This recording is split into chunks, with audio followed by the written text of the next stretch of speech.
David.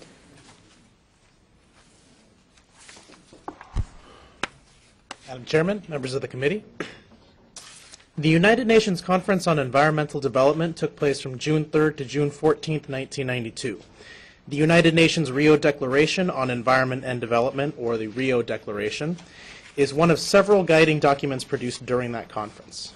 Senate Bill 1403 prohibits the adoption of any creed, doctrine, principle, or tenet of the Rio Declaration, or the Statement of Principles for Sustainable Development by the state of Arizona and all political subdivisions of the state. Additionally, Senate Bill 1403 prohibits the state and all political subdivisions from implementing the programs of the International Council for Local Environmental Initiatives, or ICLEI, or any affiliated organization, as well as expending money for or receiving money from such programs. The bill further prohibits the state and political subdivisions from becoming members of, providing aid, financial or otherwise, or contracting services from ICLEI-affiliated organizations. With that, I'm happy to answer any questions. We can do 4-4. Okay. All right. Madam Vice Chair, this is your bill. Would you like to add your 2 cents, please? Certainly. And good afternoon, Madam Chairman and members of the Government and Environmental Committee.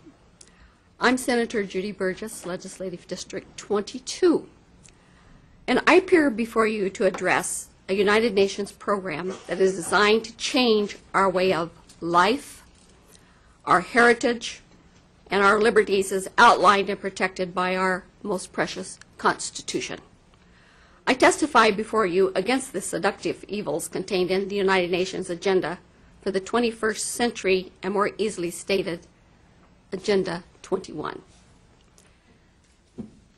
It is the duty of a state legislator, my duty, as I swore to uphold the Constitution of Arizona and the Constitution of the United States of America, to always be not only vigilant, but suspicious and jealous guardians of the rights of citizens against encroachments from the federal government, to constantly have their attention awake to the conduct of the national rulers, and be ready, if anything improper appears, to sound the alarm to the people, and not only to be the people's voice, but, if necessary, the arm of their discontent. Alexander Hamilton, Federalist, number 26. The United Nations Agenda 21 program sounds absolutely wonderful on face value.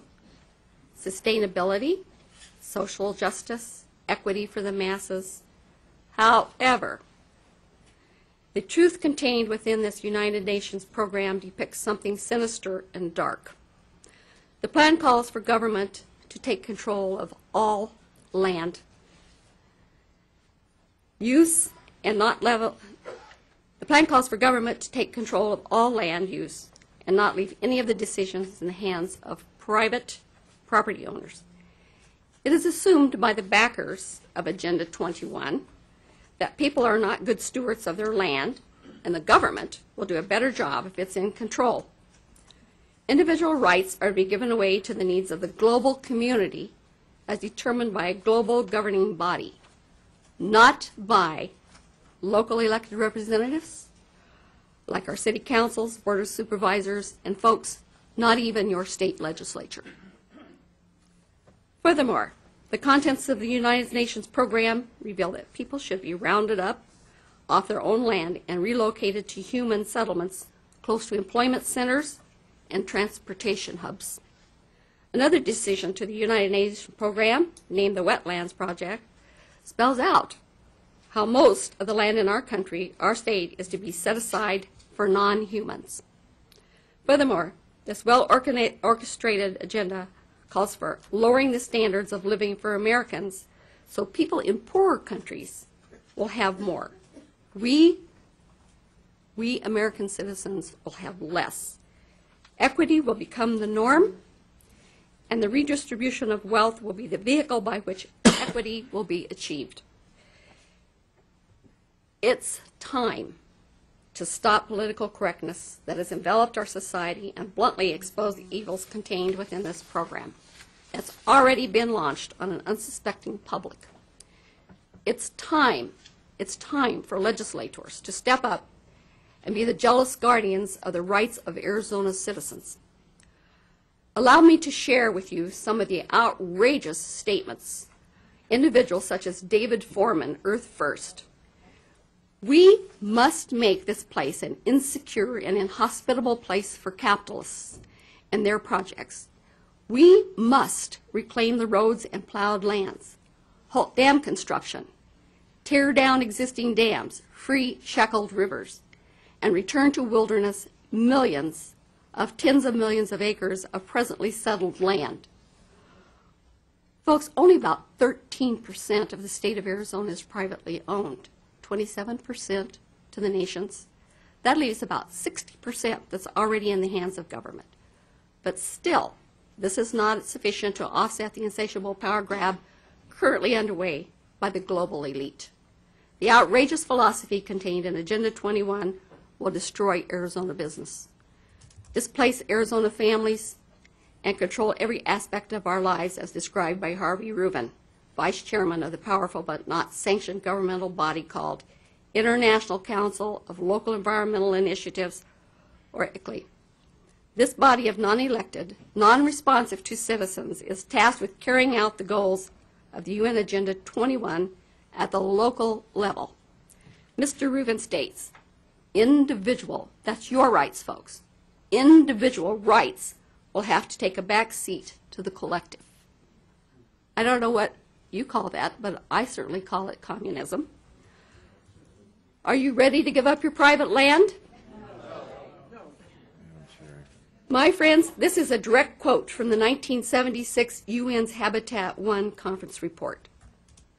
Land cannot be treated as an ordinary asset, controlled by individuals and subject to the pressures and inefficiencies of the market. Private land ownership is also a principal instrument of accumulation and concentration of wealth, therefore contributes to social injustice. I'm not the resident expert on the United Nations Agenda 21. We have many people who came forward, and I welcome them, to speak today and know more than I on this insidious program. Madam Chairman, while I'm not an expert, I am a legislative voice participating. Vigilance and jealous guardianship of the rights of the citizens of the state of Arizona.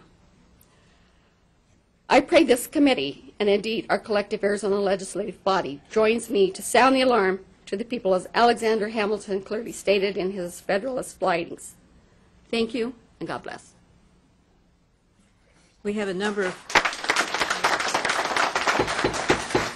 Let's have order, please. Let's pay respect to everybody, and there'll be no applauding or booing when these speakers come up, so please contain yourself. We have a number of people that have signed up for and against, and so because of time, I'm going to limit this to 4 in favor, 4 opposed, and let's, why don't we start with Sandy Barr. Is Sandy here?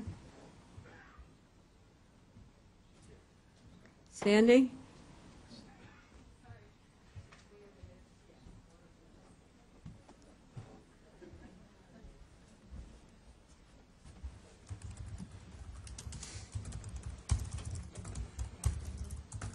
Madam Chair, members of the committee, my name is Sandy Barr. I'm the chapter director for the Sierra Club here in Arizona, and we are opposed to Senate Bill 1403 as we were opposed to Senate Bill 1507 last year, but unfortunately didn't have an opportunity to address the Senate on that.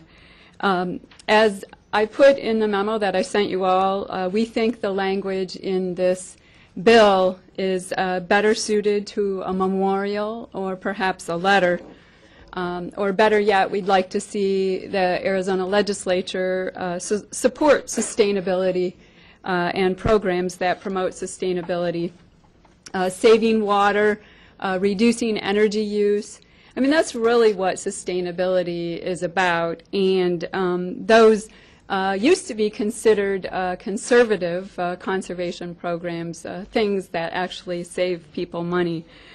Senate Bill 1403 could actually interfere with efforts to do that and undermine important local and state programs. We think that you should reject it and support local sustainability efforts, including energy efficiency programs, which mean all of us give less of our dollars to our utilities. We think that that is a good, strong, conservative principle, and also conserve water, because after all, we live in an arid land that is likely to get more arid.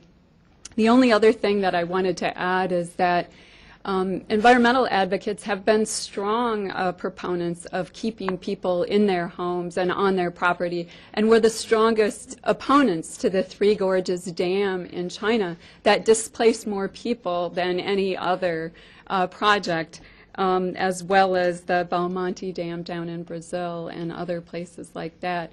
Those projects take and displace people from their indigenous lands, from their homes, and also are very harmful to the environment. So I really wanted to make sure that you were aware of that, and as well as numerous projects in the U.S. that have displaced people. I'd be happy to take any questions. Any questions for Ms. Barr? Yes, Senator Hobbs. Thank you, Madam Chair. And Sandy, can you give some examples of the practical impact of this legislation would have on the environment in Arizona? Madam Chair, Senator Hobbs, it's written in such a broad manner that it's hard to know exactly all that it could affect, but potentially programs at the School of Sustainability at Arizona State University, local government programs that are designed to encourage water conservation and energy conservation, because all of those are, within the sustainability context. I know the City of Phoenix has done a lot in the last 10 years or so to promote sustainability. They have someone who is actually focused on that, and much of that has to do with conserving resources. So it's very broad. Any other questions? Yes, Senator. Ms. Barr, do you think anyone in the state of Arizona likes dirty air? Or dirty water? Yes. Madam Chair, Senator Burgess, I don't think that they like it, but I think they stand in the way of it happening, of getting clean air and clean water. Any other questions for Ms. Barr? Senator Jackson. Madam Chair and Sandy, thank you for being here. I don't know too much about this particular declaration, but I do know that it was approved in Brazil, where we have a lot of issues. There are a lot of issues with the rainforest and indigenous people being moved from their lands to clear the forest. What can you tell me about the declaration? We've heard it referred to it as there's stuff in there that's sinister and dark. And so can you maybe shed some light onto that? Sure, Madam Chair, Senator Jackson. Well, first of all, it was adopted in 1992. The principles are non-binding, so it's not forcing anyone to do anything. The other thing that I would say is that it talks about recognizing sovereignty. Something that I think the state and the country obviously would like to see, and that's recognized in the principles. It talks about promoting sustainable development. It talks about equity within generations. It talks about trying to promote the precautionary principle, do no harm. The polluter pays principle, which is something I think most of us would agree is a good principle, and those types of measures. Madam Chair. Go ahead, Senator Jackson. Madam Chair, I guess just going back to what Sandy had mentioned, the fact that this is non-binding and that maybe perhaps the best vehicle is a memorial or a letter, I just wanted to get the sponsor's thought on that. Madam Chair, to that point. Senator Crandall. I think the issue, just because it states in there it's not binding, I think the issue that we're looking at is that it promotes sustainability and the things that there. And I think if you look over the period of time, the amount of money that the government has spent on sustainable programs that have not come to fruition and increased our utility bills to the point that some are not able to take those because of requirements to reach a certain energy level. Of some of the things that counties and municipalities and those have adopted as their energy standard, it has become very binding because of just the things that they have promoted. And so I think this legislation basically sends the message that we in Arizona, if we're going to set a standard, it should be set here in the state of Arizona. It shouldn't be a national standard that is promoted down through, and we shouldn't use nationally affiliated organizations that espouse to this kind of language. And I think that's what this bill is striving to do. The UN, because the United States is a part of the UN, is mandating or using a lot of doctrine, not only to this one, but also gun rights and so are the others, that the UN is promoting, that the United States, because being a member of, are espousing and using. So I think this is probably what it's trying to do, is send a message that Arizona is sovereign and we should make our own rules and not rely on other nations to tell us what to do.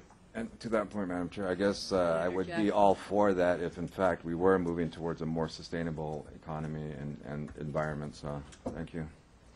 Senator Burgess. Madam Chairman, you're right, it's non-binding. However, in 1993, President Clinton then defied the Senate's will by signing Executive Order 12852, which created the President's Council on Sustainable Development and began the implementation of Agenda 21. Agenda 21 was denied the democratic process.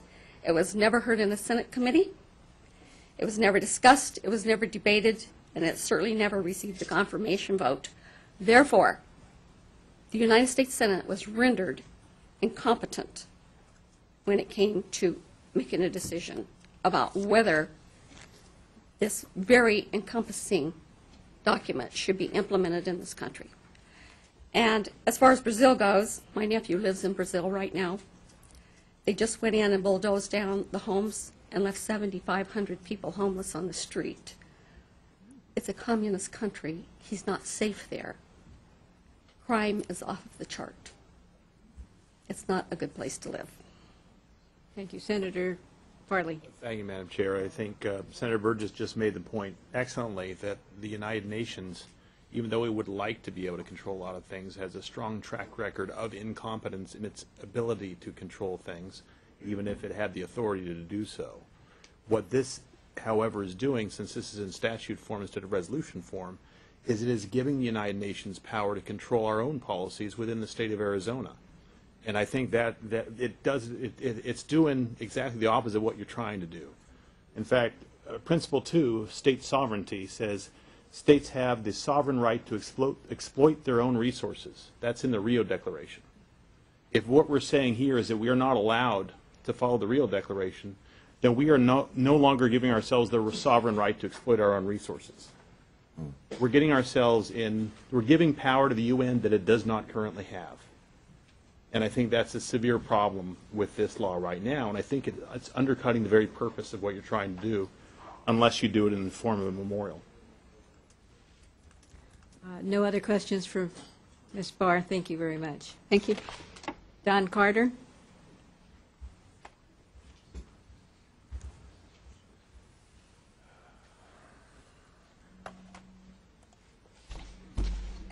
Madam Chairman, members, I come from a rural county in Arizona. I'm on the town council. That's how small the town is.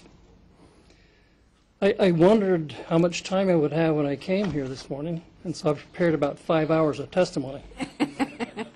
I think we have 4 minutes. 4 minutes. That's what I was afraid of. Where does one start? This is a very simple bill that's being proposed for our state, but with an extremely large footprint on the impact that it's going to have on our state.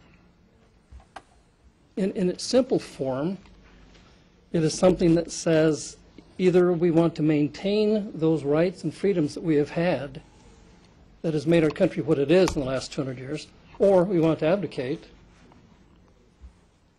and for the sake of being taken care of by those who are more superior than we are, we give away our freedoms.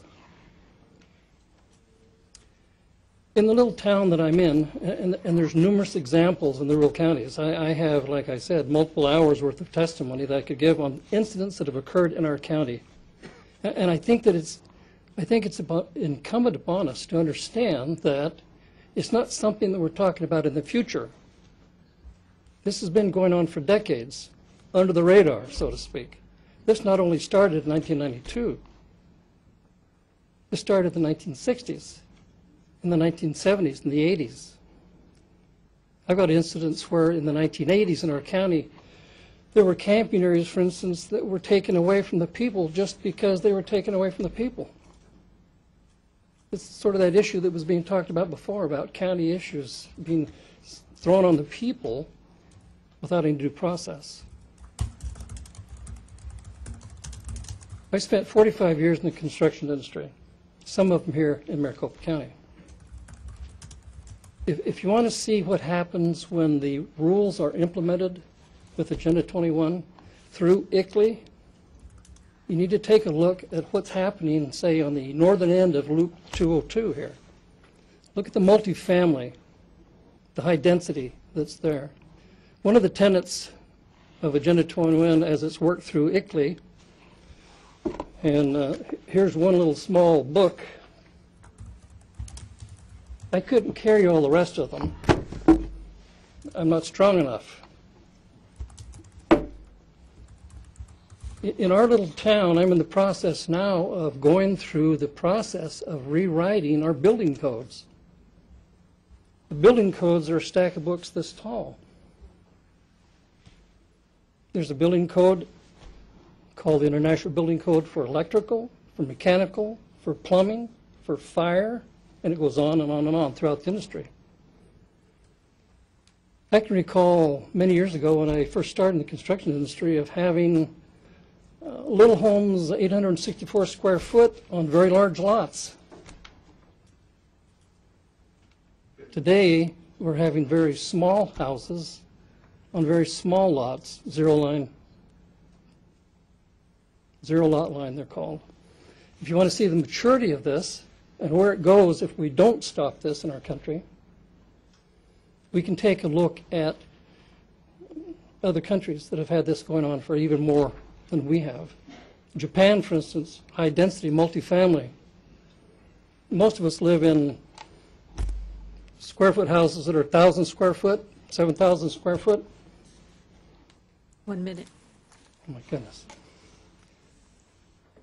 In Japan, the square footage in some of their apartment projects now is 200 square foot for a family. And the language says, and there are human adornments to make it habitable. We have educational problems in our county where we are being dictated to by, I'll just use the word, everybody knows about it, it's come about even today on the news, Common Core. Look at it, committee. Look at it and see where it came from. This is an international organization that's come all the way down through our nation, to our state, to our counties, to our districts. I'm living in one of those districts now. Land use. I've got friends that are losing their property and their ranches because the BLM is coming in and saying to them, we're going to buy your property. And the rancher says, but I don't want to sell the property. Then we will condemn it and it'll be worthless. And So it'll make them, Sir, ma'am? it'll make them agreeing to sell because they can't use it. Yes. In fact, this one individual, all of his neighbors have already succumbed. I don't have the time to go into the detail of it, but in less than 1 minute, If the property is condemned by the BLM, and this ranch has been in his family for decades, he can't even drive his pickup on his own property because it becomes a wilderness. This bill has far-reaching damage to our economy, to our homes, to our land use, to our kids, their education. And if we had time to show the chronology of it from the 1960s through ICLEI, through the over 3,000 NGOs that are now underneath ICLEI that parallel our government, our federal government and our state government, these regional organizations, these NGOs that tell us and tell you as our legislators how to do what you do. I'm having a Marco Rubio moment here. Uh-oh. So it's real, okay? Thank you, Mr. Carter. Appreciate you coming all the way from Graham County. Thank you, Madam. Thank you. Okay. How about Jeff Gray?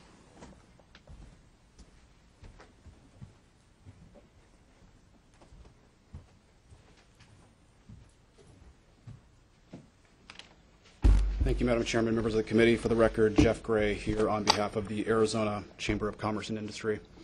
We are opposed to the bill. I've had a chance to sit down with Senator Burgess this afternoon to kind of outline some of those concerns. We're concerned primarily with the practical implication of the language. We're certainly, as many of you know, we're certainly no apologist for the United Nations or Agenda 21 by any stretch of the imagination. And we're not here to defend all of the principles that are outlined therein.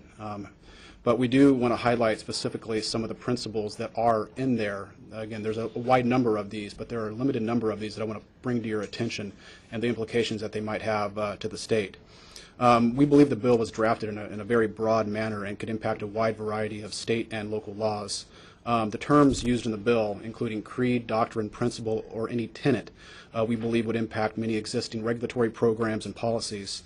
Where these principles or tenets of an existing law appear to conflict with existing statute, we believe it will create confusion about whether the provisions of Senate Bill 1403 would control or if the specific statute is still in effect. And I'm going to read you an excerpt of Senate Bill 1403 that I want to highlight. It says, "The state of Arizona and all the political subdivisions of the state shall not adopt or implement the creed, doctrine, principles, or any tenet of the UN Rio Declaration." And stop there. So I wanted to read briefly three principles. I know Senator Farley just read one of them, but three other ones that I wanted to highlight. The first one is Principle 10, and it says that environmental issues are best handled with the participation of all concerned citizens at the relevant level. States shall facilitate and encourage public awareness and participation by making information widely available. Effective access to judicial administrative proceedings, including redress and remedy, shall be provided. We believe, as I know many of you do, that public awareness and participation in government is the cornerstone of our democracy. And access to administrative and judicial remedies for improper government decisions is an important tool for many businesses regulated by the government. You just heard a bill right before this dealing with that and the attempt to do that, to provide additional access to information and redress of administrative issues by the public. We believe that if you are prohibiting the adoption of a principle, that this type of legislation that you just heard would be impacted by this type of bill and could potentially prohibit the state from being involved in those types of pieces of legislation. Principle number 11 states that states shall enact effective environmental legislation.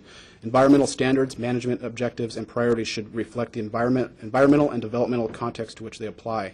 Again, highlighting the first sentence, states shall have effective environmental legislation. We've worked with many of you over the years to ensure that our ADEQ programs, the state has primacy over our state ADEQ programs. That's been a very, very important priority for the Chamber for many, many years. And we would certainly prefer to work with our state officials here at the Department of Environmental Quality rather than losing primacy and answering to a bureaucrat out of San Francisco. And so, again, with the principle number 11, we would be concerned that that might happen. And lastly, Madam Chairman, I would read principle number 20, and it says that women have a vital role in environmental management and development. We believe that if this bill were to pass, it certainly calls into question laws and policy that encourage women's role in environmental management and development, and certainly sends a poor message to Arizona's women policymakers that have been involved in setting Arizona's environmental agenda. So with that, Madam Chairman, members, I'm able to answer any questions that the committee might have. I have a question. Are you saying that the Chamber is in support of the Rio Declaration? No, ma'am. That's not, Madam Chair. That's certainly not what we're saying. We have concerns that by the broad language of the bill saying that we can adopt any principle, if there is any principle that we adopt via legislation or the policy that could be consistent with anything in here, like, for example, the three I just read, that those could be called into legal question because it says you cannot adopt them in the state of Arizona. And so if we adopt anything that's consistent with, again, just the three I just read, it can call into those, the legality of those issues. To that point. To that point, Senator Ward.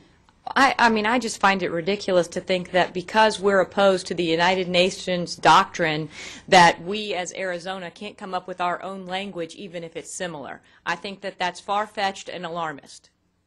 FYI. Senator Burgess.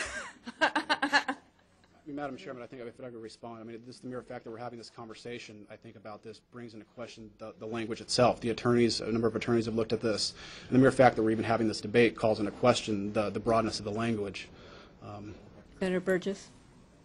Madam Chair, Jeff, you and I sat down and had a talk earlier. Did you not stress to me that you would be willing to sit down with me and work with me if this bill should proceed forward?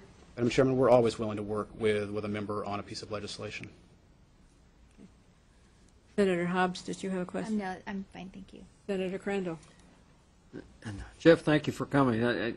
You can see we're pretty full here, and I think most of them are here for that. And as I look at the ones to sign in for and against, almost all the ones that I see signed in against represent municipalities, represents organizations, represents state agencies, those. And as I see those that are signed in for, they're mostly citizens that are concerned about what's there. So based on that, how do we and how would you address the concerns that they have, that they perceive, and I personally perceive along with them, that there is a problem out there and we're adopting things that and being mandated from the from the federal level and even to the United Nations of things that are happening to us here in the state of Arizona. So based on that information and hearing what your concerns are, what would you tell us to do, and how would you write it to where it meets everybody's specifications? The free enterprise system. Is that? And the free enterprise system, how it affects. Madam Chairman, Senator Crandall, it's hard to say exactly from this exact moment how we would structure language. I think what causes us the big concern is the broadness. Essentially, any principle in there is banned, and so any type of language that basically throws the baby out with the bathwater is of concern for us. Certainly, there's ones that when I talked with Senator Burgess this afternoon, there's no way we would try to defend some of those that you certainly outlined as some of the ones that were mentioned. But I think anything that pulls in every single principle that is outlined in this would be concerning to us, and a way to not do that would be. Madam Chair, to that point, this is the second time this has gone through, and I know that when it got held in the House over there last year, there was a sigh of relief from everybody, and the problem hasn't changed.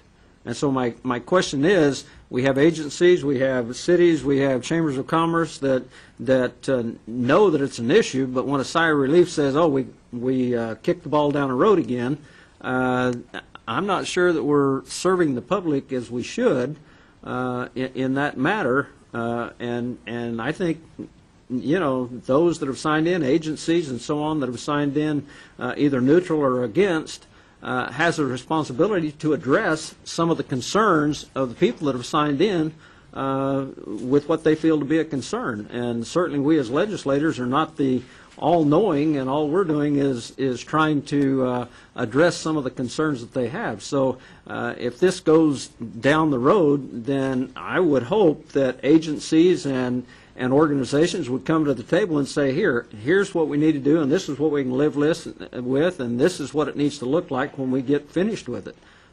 Because I think the citizens do need protected. They need to have answers to questions that they have. To that point.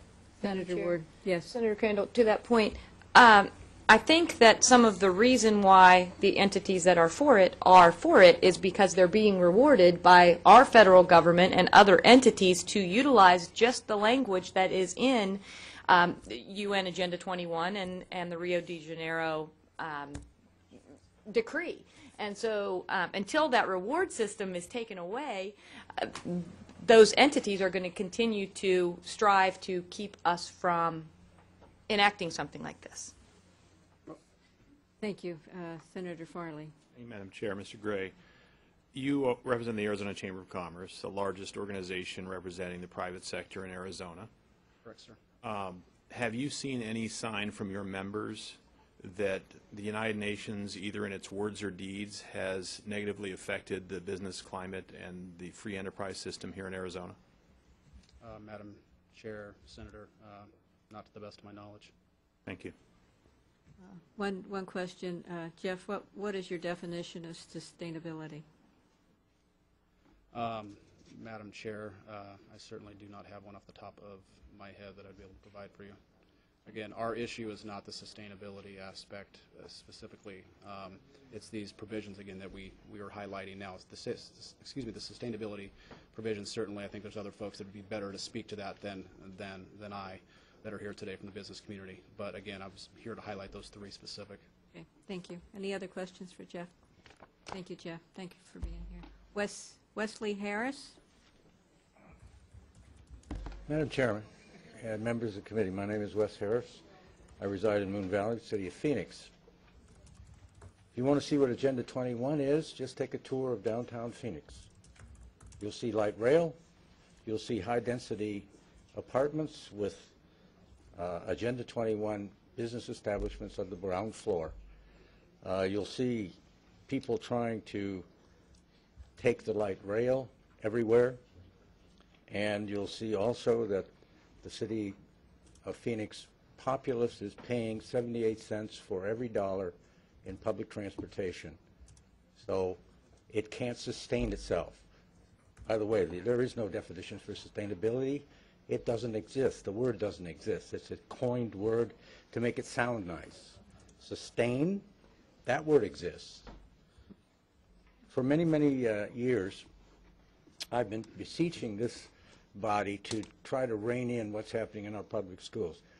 I could sit here and talk about the effects of Agenda 21 in all areas of our lives, but the one that is the most important is how it's affecting our education system.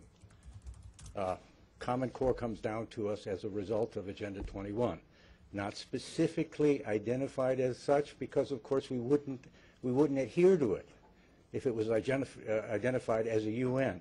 But we do have the baccalaureate program that comes from the UN through France, and we have our high schools that are doing it. Take a look at Arizona State's website, sustainableschools.asu.ed, and meet the team. I want you to meet the team. Bioscience High School, Carl Hayden High School, Compadre High School, Corona del Sol High School, Desert Vista High School, Marco Denistas High School, McClintock High School, Mountain Point High School, and Tempe High School. All of these in Tempe, if you go to Tempe High School's website, you'll see sustainability, well beyond recycling, green, resources, smart, sustainable. Partner with the ASU College of Sustainability. Can you believe that? We actually give a degree, a doctorate degree in sustainability, and it's our tax dollars that are supporting this college. And guess what this College of Sustainability is doing? It's helping the city of Phoenix do its 10-year plan. And that plan was rejected by the federal government. Why? Because it wasn't best practices. It wasn't best practices because we didn't have a hub at each stop on the light rail. But see, the federal government put a hook in the city of Phoenix when it granted all this money to build light rail, which is another issue. We had a referendum in the city of Phoenix for light rail. We are now expanding light rail, and where's the referendum? What happened? We the people voted on it, all few of us that even knew what it was about, and yet We have not seen that come back to the table and say, should we expand this thing? Nobody's paying to ride the light rail. City employees, state employees ride it for free just to get people on it. And it's cannibalized our buses, and it's costing billions and billions and billions of dollars, and yet it'll never, ever be paid for. 1 minute. 1 minute. UN Summit, transforming your kids into climate change agents. That's what they're doing. Save water. That was a comment today. I actually serve on the Phoenix Advisory Council for water. We are using water, much less water now than we ever did. It doesn't have anything to do with Gen 21. They're not involved in that. It's just economics. If you use too much water, it costs you too much money. We hold these truths to be self-evident. Life, liberty, and the pursuit of property. Private property is fundamental to our freedom. That was a compromise. Happiness was a compromise because slaves were considered property at that time, if you'll recall. We are not a democracy, as was stated. We are a republic. And I cringe whenever I hear that. And forced environmental statutes are Agenda 21 driven, and we see them. We have a magazine comes out, Green Living, an Arizona magazine, titled Reading, Writing, Arithmetic, Mother Earth, Environmental in K through 12. And you go through this thing, and this is a proponent of environmental issues. But we have organizations here, the Arizona Association of Environmental Education. Who is that? Is it a public, private organization? I don't know. It's stationed in Goodyear. Northern Arizona Sustainable Economic Development Initiative. Does that sound familiar? It sounds a little bit like ICLEI to me. So if you start looking at some of these, values of vocational creating citizen drones via education. We're actually going to have drones out there. When they come 21, they're going to implement whatever it is that the UN wants, because that's what they're being taught. They're being taught that we are enemies of the world, that Agenda 21 has already put out an issue that we have 230 million, too many people in this country. What are we going to do with all those people? Kill them? But 100 million is all we're supposed to sustain once we divide everything up into the 3 C's, the core, the corridors, and the carnivores. Those are the 3 C's. We can't go there. So it's the education system that we really got to get at. You've got to stop core. Who here would buy a car unseen? No one. Yet we bought Common Core without even seeing what it's going to cost us. It's going to cost $22 million every time we take that test. A third grader will take an 8-hour test. Can you believe a third grader is going to sit for 8 hours to take a test? I don't. I don't think we need it. And I'll take questions. Any questions for Mr. Harris? Yes, ma'am. Senator. Madam Chair, Mr. Harris, would you please explain the 3 C's, core, corridor, carnivore? Okay. The 3 C's of laying out the lands in the United States, and it's primarily the United States, is, and in California, we've seen the map of California already. What they do is they establish a core, which would be like a state park, and then you have corridors from that state park to the next state park. And, of course, those corridors are off limits to humans, as is the state park. Those are no longer for human participation. It is for animals. The idea is to let a grizzly bear walk from Canada to Mexico without crossing a road. And so, of course, we've got to be out of the way. So what do? We introduce into those corridors and those cores the carnivorous animals, wolves, bears, lions. So it's very dangerous for us to go there. That's the plan. And they're putting it in California. And look at the wetlands down in Florida. That's my ancestral home, is southern Florida, Lake Okeechobee, right on the border of the swamp. That was all reclaimed. It was ranch land. Now they're throwing the ranchers off and reflooding it. Thank you. Any other questions? Senator Farley. Thank you, Madam Chair. Mr. Harris, I have been to downtown Phoenix recently, And I've also been downtown Phoenix in the 90s. I remember there was something called Pioneer Park that was in the middle of downtown. I don't know if you recall that. It was where all the homeless people hung out. Now if you go where Pioneer Park is today, thanks to the private sector and the free enterprise system, we have a whole complex of restaurants, entertainment, housing, offices, all sorts of stuff that has grown up in that area where Pioneer Park was. Is it not possible that some of this development in downtown Phoenix is because people want to do that, because they can make some money in our capitalist system, because people like living in a loft space and being surrounded by lots of stuff to do, because they like not having to spend $12,000 a year owning and maintaining a car? Is it possible that people, Americans, could like to have a choice of something different and want to live in a place like this? Mr. Harris. Madam Chair, Senator Farley, the magic word is would like to have. Agenda Title 1 doesn't give us that choice. We all have to fit into a mold. If you want to live downtown, and I go downtown, I'm there all the time, I'm here all the time. Those are very nice establishments. What they did with the light rail is they destroyed a lot of that. They destroyed businesses that have been there for generations by putting in the light rail. That cost billions and billions of dollars, will never, ever be paid. We'll never, ever recoup that money. And some of the things that you talk about are positive. But I assure you that if the taxpayer didn't support the building of the entertainment facilities that are there, which we shouldn't have done. It had nothing to do with private enterprise other than private enterprise coming to the government saying, we want to build the Phoenix Sun Stadium. The fairground's not good enough for us anymore. We want to build Bank One or Ballpark One or whatever the hell they call it today. We didn't have a choice in that. In fact, if you'll recall, the three county chairs or county supervisors that supported that got thrown out of office as a result. So, Madam Chair, Mr. Harris, you don't support the government subsidies that went to absolutely the not. State highway system or our suburban roadway arterial system that created the suburban subdivisions that you think are preferable to what's in the urban area? Oh, no, you're talking about a different thing. You're talking about... Well, it is a government subsidy. Is it a government subsidy or is it a taxpayer subsidy? Government doesn't have any money. They get the money from me and they. You don't make money. You don't print money. But Mr. Chair, Mr. Harris, you think that was okay to build a highway system, interstate highway system, and suburban arterial roadway systems with that, but not to build anything in the center? To go back and ask President Eisenhower, because he establishes the interstate commerce or the interstate highway system as a military system, as was the Autobahn system in Germany.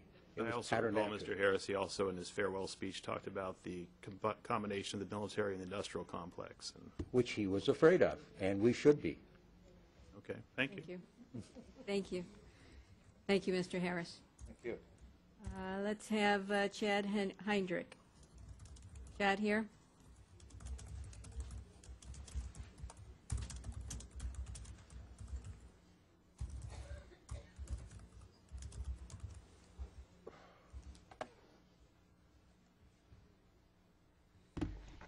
Good afternoon, Madam Chair. Good afternoon. Committee members. For the record, my name is Chad Heinrich with the Greater Phoenix Chamber of Commerce. And much of the same concerns we share with the State Chamber as well. Also, we have no position on the Rio Declaration or Agenda 21. The United Nations document that this bill aims to protect us from is really not governing law in Arizona. However, we fear that with Senate Bill 1403, if it were to be successful and enacted, as presented to you today, that would be governing law in Arizona. And it's really those facts that form the basis of our members, our 2,600 business members' opposition to 1403 today. I'm certain that by now, if not by the end of this session, you'll hear me mention the importance of both time and predictability for the business community in its relationship with government, really at any level. To be knowledgeable of a predictable environment within government and to know approximately how much time we as a business will have to spend complying with regulations or working our way through a rule process or a licensing process within the government. with that in mind, there are a number of what we think are unintended consequences if 1403 were to be successful, and we'd urge you to oppose it today. First, as Jeff mentioned, the drafting of the language is very broad in its reach, and it would probably impact a very wide variety of state and local laws. And those terms that he had mentioned also are a concern for us: creed, doctrine, principle, or any tenet. Those all run into that concern that I had mentioned at the beginning of time and predictability, that time and the predictable environment that business looks for with its relationship with government. Instead, with Senate Bill 1403, we would create a lot of confusion. So as Jeff had mentioned, we would be looking at this bill, if it were in statute, in relation to an existing statute or regulation that was in conflict. And so we're going to spend a significant amount of time trying to figure out which governs. Does 1403 govern a particular situation, or does the existing statute? And so that takes business time to understand how to comply. Just in looking at the principles, there were a few concerns that I had that were in addition. For example, Principle 1, and I don't confess to be an expert on these, but Principle 1, just on its face, says human beings are at the center of concerns for sustainable development. And I think from a conservative perspective, we've long argued that environmental policy is really and should be centered around the needs of humankind, of mankind. And if we'd apply 1403 to that scenario, we could potentially invalidate laws that protect property rights and citizens' interests in environmental policy. Principle number 2 outlines that states have the sovereign right to exploit their own resources based on their own environmental and developmental policies. There have been efforts within the state of Arizona to protect our sovereignty as a state, and we feel that if 1403 is on the books and referencing this principle, that would be in direct conflict with some of those sovereignty interests that we as a state have expressed on a number of occasions in the past. And the other one that I did take a look at was Principle 18. This is a principle that says states shall immediately notify other states of any natural disasters or other emergencies that are likely to produce sudden harmful effects on the environment of those states. So we feel that this would be in conflict with simple emergency management notification that our state does if we have a forest fire, perhaps, that's close to the border of another state, or perhaps if a neighboring state were to have this type of a rule, would they be notifying us, or would they be in conflict with this particular law if it were on the books? So those are just a few concerns that we have of, I think, what we identified with of about 9 of the principles where we had significant concerns. And it really does, if the bill passes, it would call into question, I think, a lot of the existing systems that we as a business community rely on. And so we would certainly ask you to oppose the bill today, and from our basis of creating a predictable environment for business to work in. And with that, I'd be available for any questions. Any questions? Senator Burgess. Well, thank you for coming here today. I have to ask you, is the Greater Phoenix Chamber of Commerce a member of IGLE? Madam Chair, Senator Burgess, no. Madam Chair, are Senator you Burgess. aware that anyone who signs a contract with the United Nations signs the United Nations Constitution, which would be treasonous to the United States of America? Madam Chair, Senator Burgess, I'm not aware of that. Thank you. Do you know if the Greater Phoenix Chamber of Commerce belongs to the local governments for sustainability? Madam Chair, Senator Burgess, I don't believe we are, no. Thank you. Thank you. Any other questions, Senator Ward? And I'm a novice, so maybe I don't understand, but I still think that it's somewhat alarmist to say because we don't support this, we can't institute our own wording, even if some of it is similar, that we say we love people and, women are important in this process. I don't understand how saying that we don't support a United Nations agenda in Arizona can possibly affect every other law that's already in place or future ones that we want to state. I just think that that's far-fetched and ridiculous. To that point, Madam Chair. Senator Farley. The problem is this law, this bill we're looking at in particular says it prohibits any law in conflict with what it does. So it says that any law that we may enact that says that there should be public input and business input in environmental regulation would be null and void. That's why they're talking about And that. to that point, that's what I find ridiculous and far-fetched and Then that's the language of the bill, and fear-mongering. which is the language of the bill, and I'll agree with you on that.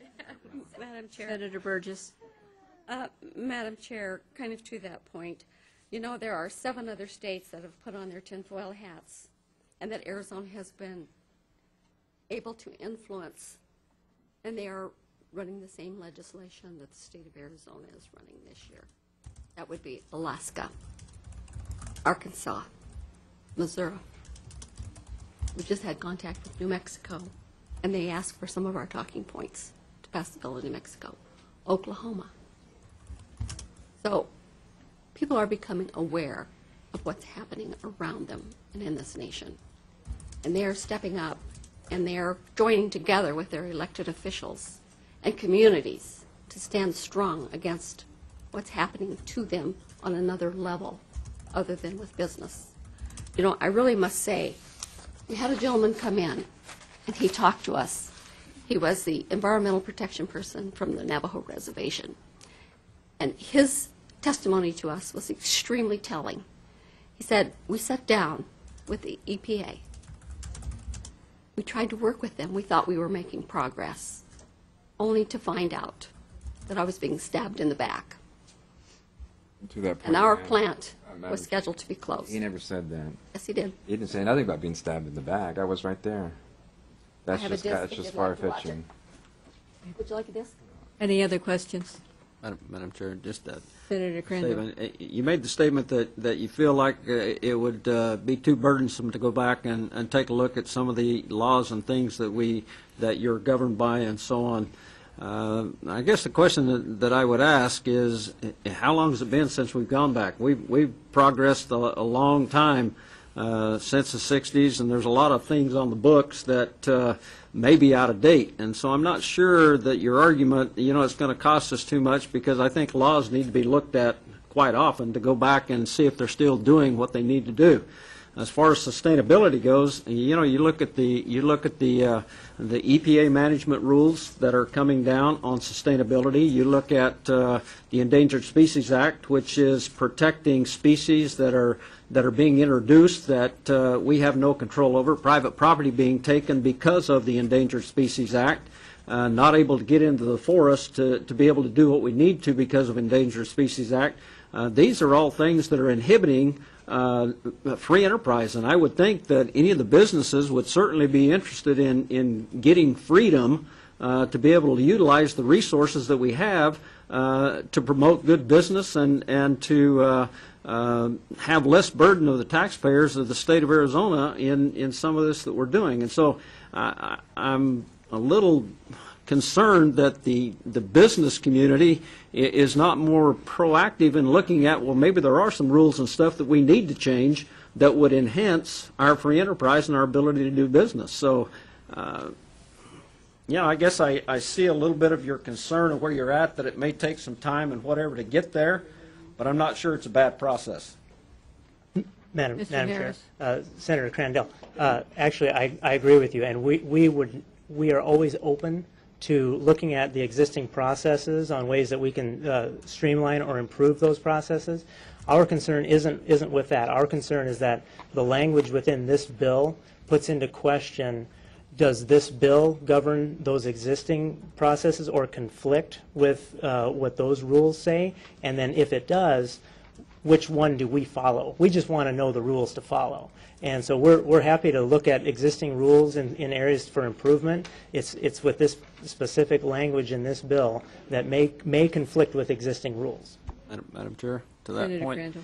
I think the issue is when this bill passes and you look at those and there are conflicts, this is what this process is all about, is to come back and say we need to change, you know, this rule or this law or that law to conform to what we pass. I mean, that's the legislative process. And so it's a process of digging down and looking at and does it make it better? Doesn't it make it better? What do we need to change so that the industry, free enterprise, can be free to do what they need to do in order to continue to increase the economy here in the state of Arizona. And so when you're looking at that, yeah, there's a process in place to be able to do that. So I'm not sure that I really understand the concern that some things need to be looked at quite often. And maybe this is the process that gets it out there that we have to start looking at and say, what do we need to change in order to make it more conducive for the business and industry in the state of Arizona to function and grow. Thank you. Any other questions? Thank you. Jennifer Reynolds.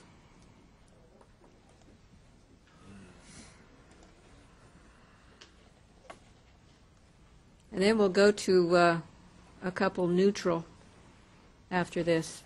Go ahead, Jennifer. Thank you, Madam Chairman and members of the committee. I'd like to introduce myself. My name is Jennifer Reynolds, and I have a bachelor's in environmental engineering, and I do not believe in man-made global warming from CO2. And I gave all the members of the committee, you guys can't see this in the whole room here, I gave you a picture of two graphs here, one showing global warming existing in medieval times with no CO2 emissions. I would like you to pay attention to that specifically. No man-made emissions of CO2 exist in that time. There was a huge warming period. The second graph I'd like to show you is hydrocarbon use, which started in the, in the late 1850s or so, and then was on the rise. Hydrocarbon use has not caused shortening trends of glaciers. So the alarmist organizations like Al Gore, who claim that these big glaciers are falling apart and causing the oceans to rise and causing this big calamity, is not true. So I wanted to start off by saying that. I also wanted to talk further about the regionalism that's happening in our communities that Senator Burgess mentioned. I wanted to quote from Michael Shaw's Freedom Advocates, his article, Regionalism, the Blueprint for Your Serfdom. Do you know that some of your local elected representatives are enabling a shadow government? The people promote the reinvention of government through the support of and appointments to regional boards.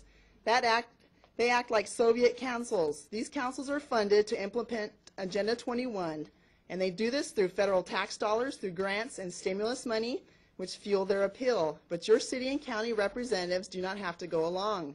Gone are the days when government was limited, where individuals were acknowledged to possess unalienable rights, and where money was honest. The American political structure has been transformed. This occurred quietly for more than 50 years without public awareness of the mechanisms underlying the change. I want to give you an example of this in Agenda 21. It's under transport planning. This is under Chapter 7, Human Settlements. It says, and I quote, promoting urban transport systems should be a comprehensive approach to urban transport planning and management. To this end, all countries should encourage development patterns that reduce transport demand, adopt urban transport programs favoring high occupancy public transport, which Wes Harris mentioned, encourage non-motorized modes of transport by providing safe cycleways and footways in urban and suburban centers. So they basically want to reduce the amount of cars on the road and eliminate them completely in some cases and just have walking neighborhoods and biking neighborhoods. Michael Shaw continues, towns across the country are adopting these transport systems. This is because these systems are imposed upon locals via regional level of government, largely unknown and underestimated. The large-scale version of U.S. adoption of modern regionalism is a federally imposed extra constitutional layer of government covering the entire nation. So how is this being implemented in our cities? This is being done through non-governmental organizations. And the NGO proliferating Agenda 21, as is mentioned, is International Council for Local Environmental Initiatives, or ICLEI. and it's also known now as ICLEI Local Governments for Sustainability. ICLEI and the National Association of Regional Councils, or NARC, are creating this regionalism in our towns. NARC's agenda includes, but is not limited to, transportation, community and economic development, environment, homeland security, regional preparedness, and community issues. And two of their councils under NARC is the Council of Governments and the Metropolitan Planning Organization. I want to skip down since I only have 1 minute to tell you what's going on in Chandler. I'm also a resident of Chandler, Arizona. All of our members on the Chandler City Council are members or have served on these transit boards, or the Maricopa County Association of Governments, also known as MAG. Mayor Tip Scirini, for example, has served on the National League of Cities Transportation Infrastructure and Services Policies Committee, the Regional Public Transportation Authority, and was on the Maricopa Association of Governments, or MAG. Councilwoman Trinity Donovan, for example, is also on the Valley Metro Regional Public Transportation Authority. Trinity also chairs the STAR Community Sustainable Index Technical Advisory Committee. Whew, it's a mouthful. The STAR's ICLEI Community Index is an Agenda 21 program that cities participate in paying their ICLEI dues. STAR is comprised of 81 goals and 10 guiding principles which collectively define community-scale sustainability. The STAR Index, what it does... Please wrap up. I will. What it does is basically carbon prints any individual in our community and carbon that comes off of lights and so forth. As I mentioned previously, over 30,000 scientists have come out to testify that the results from the National Oceanic and Atmospheric Administration and the International Panel on Climate Change has been caught fudging temperature data of our oceans and making wild global warming modeling predictions with no data to back it up. And I would like to just conclude and say, for the most part, temperature changes we have seen are natural and due to solar flare activity. There is some weather modification experiments that are happening in our neighborhood that I'd be happy to answer later on.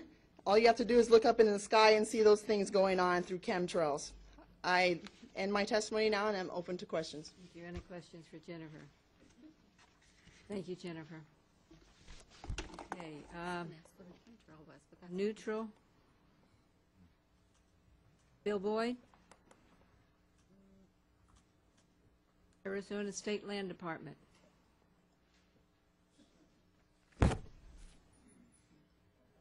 Madam Chairman, members, my name is Bill Boyd. I'm with the Arizona State Land Department, and wanted to stress that we appreciate Senator Burgess's efforts to protect United States sovereignty, and we're certainly not proponents of any United Nations Agenda 21 or anything like that.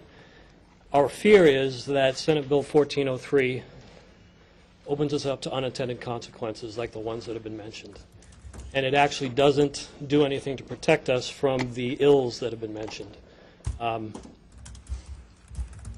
know, I don't want to belabor the point, but if we have a blanket prohibition on the tenets of the Rio Declaration, like local control, telling your neighbors if you've got a forest fire burning, and women developing environmental policy, that could have a problem down the road. It's been testified that the bill is too broad, and maybe that's what it is. Maybe it needs to be pinpointed or something. I would be happy to work with Senator Burgess to that end. But as it is now, our concern is basically that it's too broad and there are going to be unintended consequences. I'm happy to answer any questions. Any questions for? Okay. Just a comment. Thank you, Bill. Thank you. All right, Jim Buster, did you want to say something? Agencies. One more. Madam Chair, with your permission, I'd like to testify on behalf of ADEQ. Okay. I'll make my testimony short. I think it is important that we read exactly what the bill says, because as an agency director who's going to be responsible for implementing the statute, I will be reading this exactly the way it said, and I'll be implementing it exactly the way it reads. What it says, notwithstanding any other law. That means this overrides any other law that exists in the state of Arizona with this bill.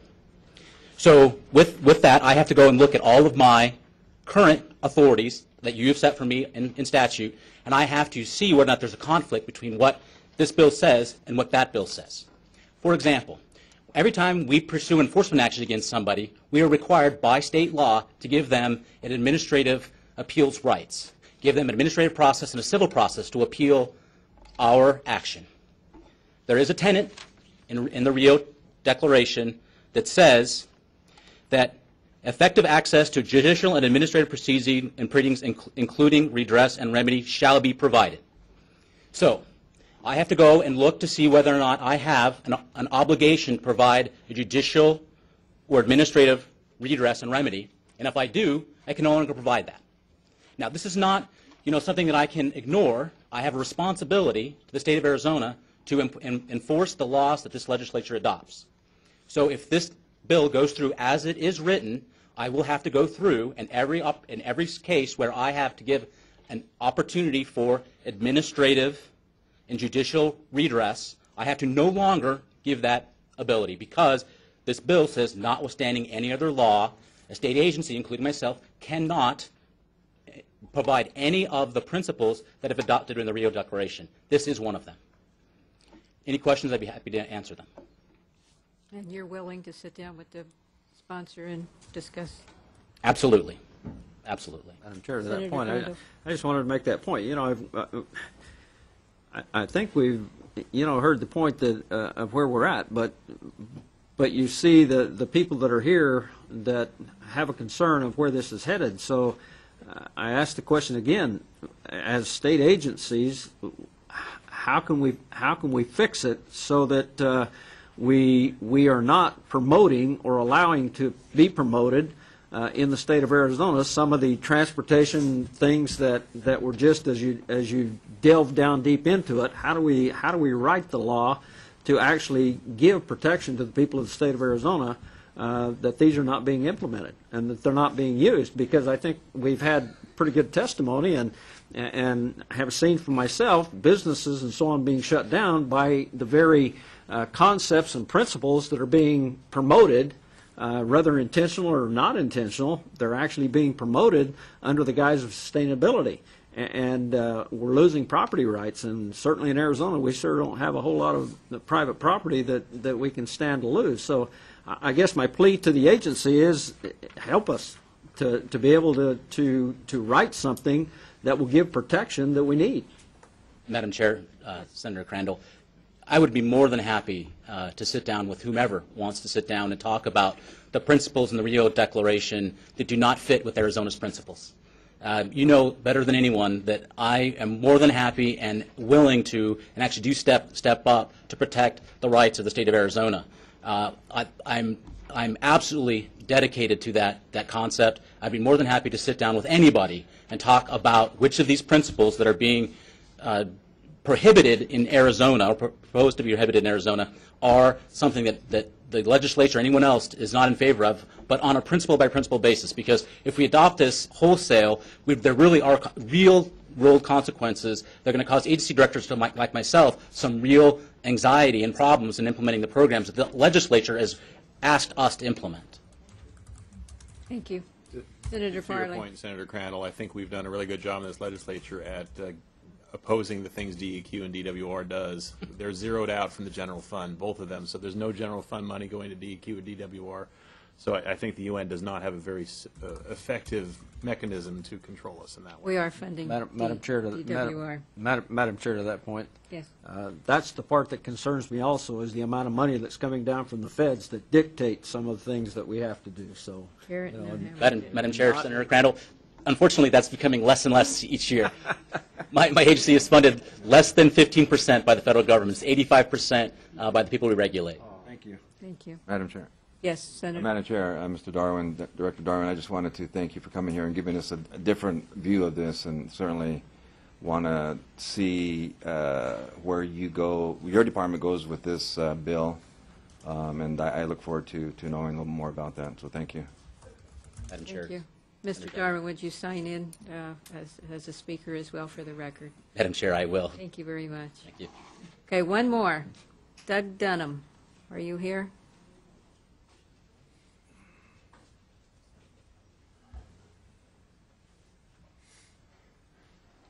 And we're going to wrap her up. Madam Chair, thank you for having me. For the record, my name is Doug Dunham, and I'm with the Arizona Department of Water Resources. Kind of a tough act to follow the director, but he eloquently stated our similar concerns. The bill is currently drafted. First of all, I want to wish you a happy President's Day. Thank you. And I observe also that last Thursday was the 101st birthday of the state of Arizona. And I bring that up because Arizona has a very proud and long tradition of managing our natural resources. And from our perspective, that's specifically water management. The bill is currently written. We're concerned that it is again, overly broad and may negatively impact some of the very programs that this legislature has put in place. It essentially would negate our ability to implement the groundwater code because many of the terms in the Rio Declaration are undefined. If we can narrow some of those terms to exactly what the negative impacts are and then tailor this so we can effectively manage our long-term programs, that would help greatly. Another of our concerns is the Rio Declaration refers to supporting Native or Indigenous people. One of the efforts that DWR has done over the years is to have Indian water rights settlements, and we're currently negotiating with several tribes to settle those out. If we're no longer able to take those into account, would we be able to continue those negotiations? Would that upset or negate existing water rights settlements with the tribes? With this, as broadly written it is, we have concerns that there may be some unintended consequences there. Specifically also, there's several proposals that passed last session, some of the rainwater harvesting bills to help with sustainable long-term water management in the state. Those may no longer be implemented. Also, some of the current proposal that we have discussed concerning the Water Resources Development Fund and reorganizing that, trying to make it more akin to a range management or watershed management projects. Those could also be no longer effective. So in general, Madam Chair, we wish to help craft a bill so we don't basically negate the last 30 years of very good water management that this state has put forward and has been supported by this body. Thank you. Any questions for Mr. Dunham? Thank you very much, Doug. You have a question? No. Okay, Senator Burgess. Thank you, Madam Chairman. I realize time is drawing nigh. It's almost 5. Mr. Dunham, if the Navajo generating plant closes, what effect is that going to have on the availability of water, not only in the city of Phoenix for the citizen here, but also downstream when it comes to the ranchers and farmers? You know, I guess one of the things that I'm so concerned about with this Rio de Janeiro is the comment that we have to undo the furrowed fields, which means growing crops in this country. You know, people have to eat. And so just exactly what effect or impact would the closing of Navajo Generating Station have on that community? Madam Chair, Senator Burgess. Dunham. Thank you. We agree. The negative impacts of the closing of the Navajo Generating Station would be detrimental for many sectors of the state. Obviously, the immediate impact to the tribe and the potential income for them.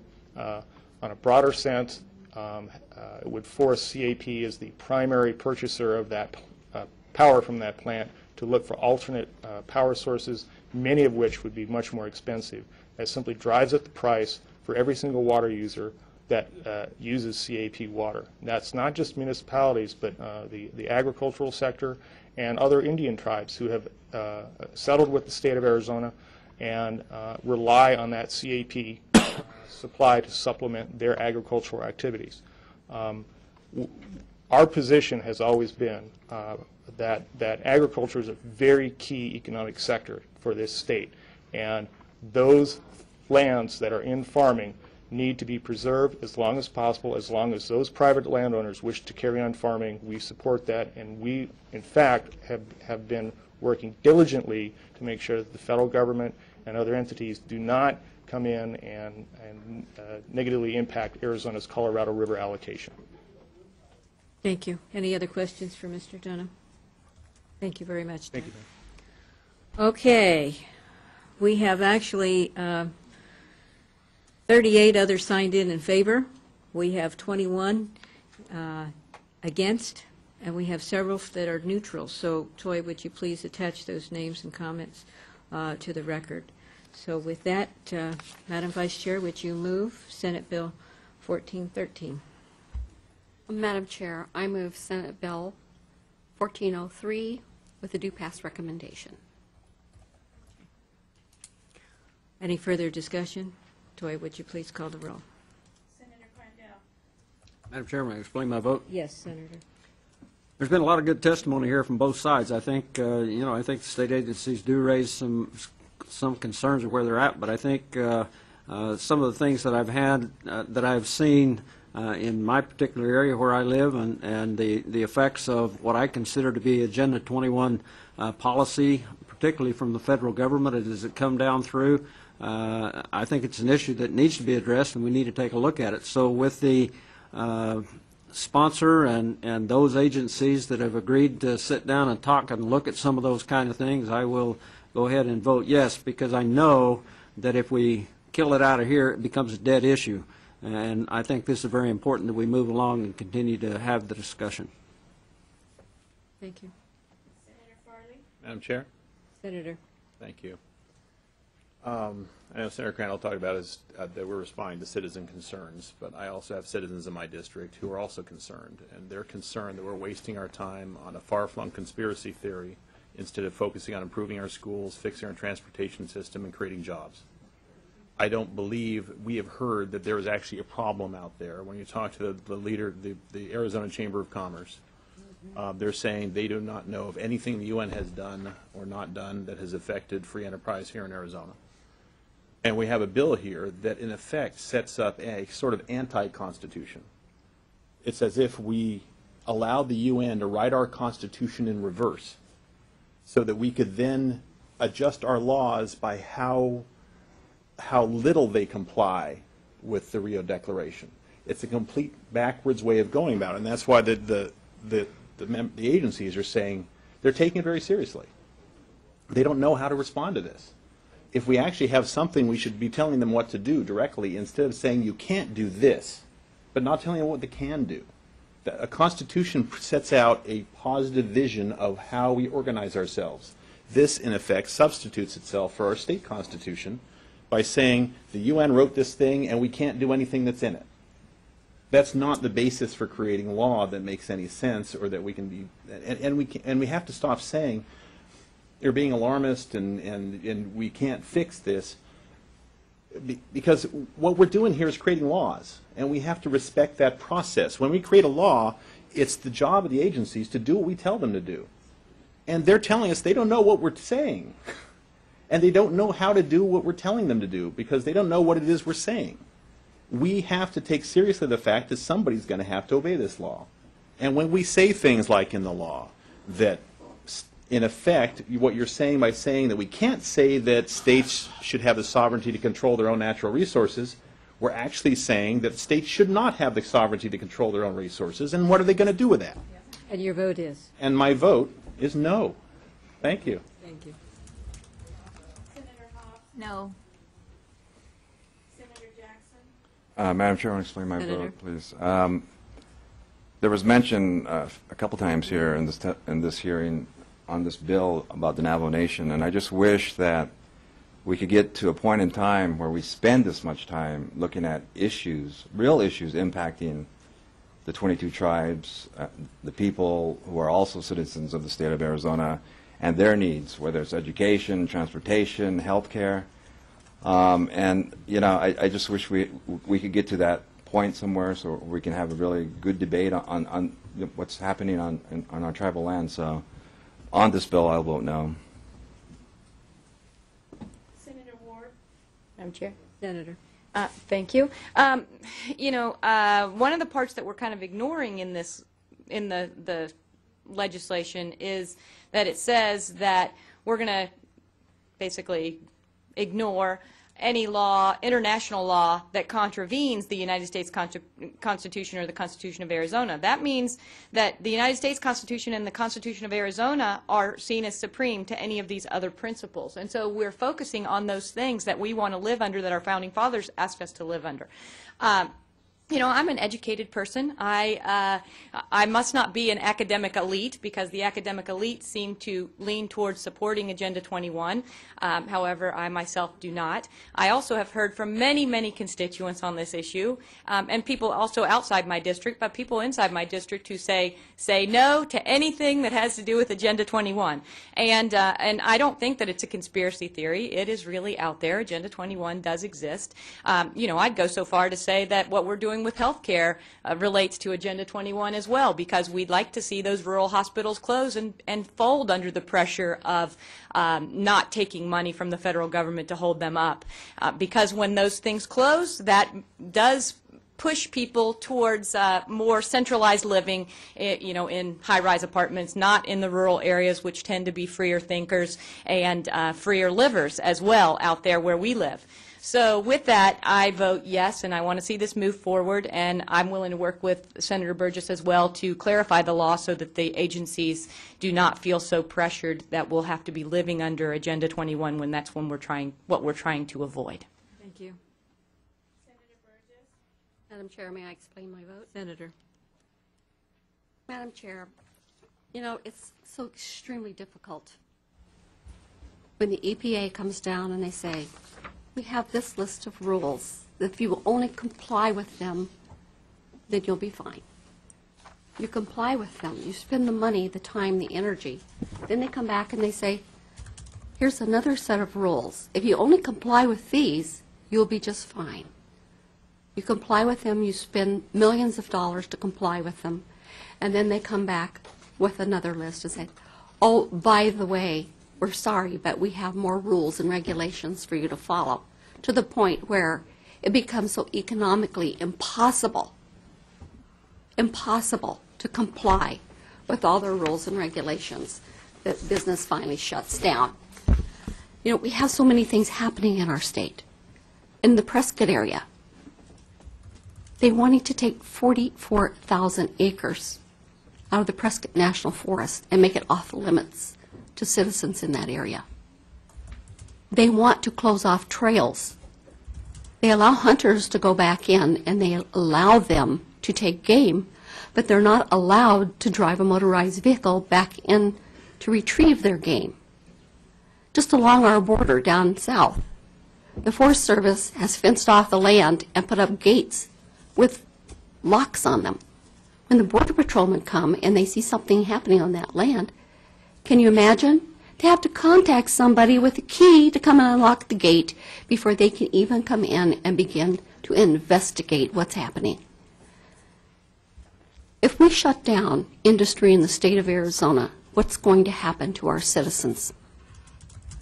We have families who are striving so hard right now in this economic downturn to make a living just to feed their families, to stay in their home.